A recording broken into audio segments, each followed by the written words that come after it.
રથયાત્રા પૂર્વે Valsad police alert. SP Yuvrajsinh જાડેજાના નેતૃત્વમાં રથયાત્રાના રૂટ ઉપર પોલીસ દ્વારા સ્થળ નિરીક્ષણ કરાયું. આગામી રથયાત્રા શાંતિપૂર્ણ અને સુરક્ષિત માહોલમાં યોજાય તે માટે વલસાડ શહેર પોલીસ તંત્ર સંપૂર્ણ રીતે એલર્ટ મોડમાં આવી ગયું છે.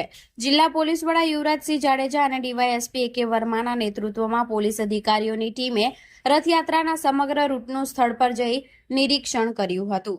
આ દરમિયાન સુરક્ષા વ્યવસ્થા અને સંવેદનશીલ સ્થળોની સમીક્ષા કરવામાં આવી હતી.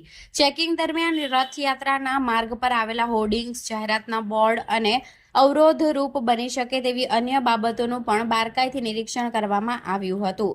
સંબંધિત વિભાગોને તાત્કાલિક કાર્યવાહી કરવા અને જરૂરી સુધારાઓ કરવા સૂચનાઓ કરવામાં આવી હતી, જેથી રથયાત્રા દરમિયાન કોઈ પ્રકારની અવરોધજનક સ્થિતિ સર્જાય નહીં. આગામી 16મી જુલાઈના રોજ સમગ્ર ભારતમાં, ગુજરાતમાં અને વલસાડ જિલ્લામાં પણ રથયાત્રા નીકળનાર છે. વલસાડ જિલ્લામાં કુલ 4 રથયાત્રા નીકળનાર છે.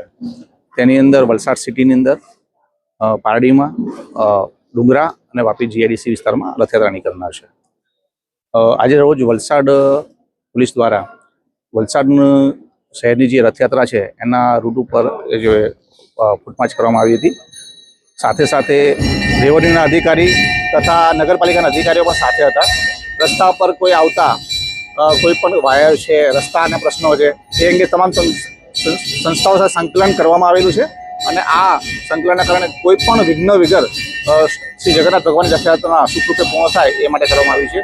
આ ઉપરાંત રસ્તામાં આવતા સેન્સિટિવ પોઈન્ટ હોય છે, ગંભીર પોઈન્ટ છે કે ભીડભાડવાળા વિસ્તારો છે, ત્યાં વિશેષ પ્રકારની જરૂર છે એવા વિસ્તારોની પણ ત્યાં ઉભા રહી અને જે તે બંદોબસ્તના માણસોને સૂચના કરવામાં આવી છે. સમગ્ર જે રથયાત્રાનો પ્રસંગ છે સુખરૂપ, શાંતિરૂપ અને લોકો ઉલ્લાસપૂર્વક ઉજવી શકે તે માટે વલસાડ જિલ્લા પોલીસ તૈયાર છે. આ માટે જરૂરી અટકાયતી પગલાં લેવામાં આવે છે. કંપની હાથ ધરવામાં આવેલું હતું 2 દિવસ અગાઉ અને અલગ અલગ એના માટે ગુનાહિત પ્રવૃત્તિ કરવાના ઇસમોને પણ નજરમાં રાખવામાં આવેલા છે. Thank you.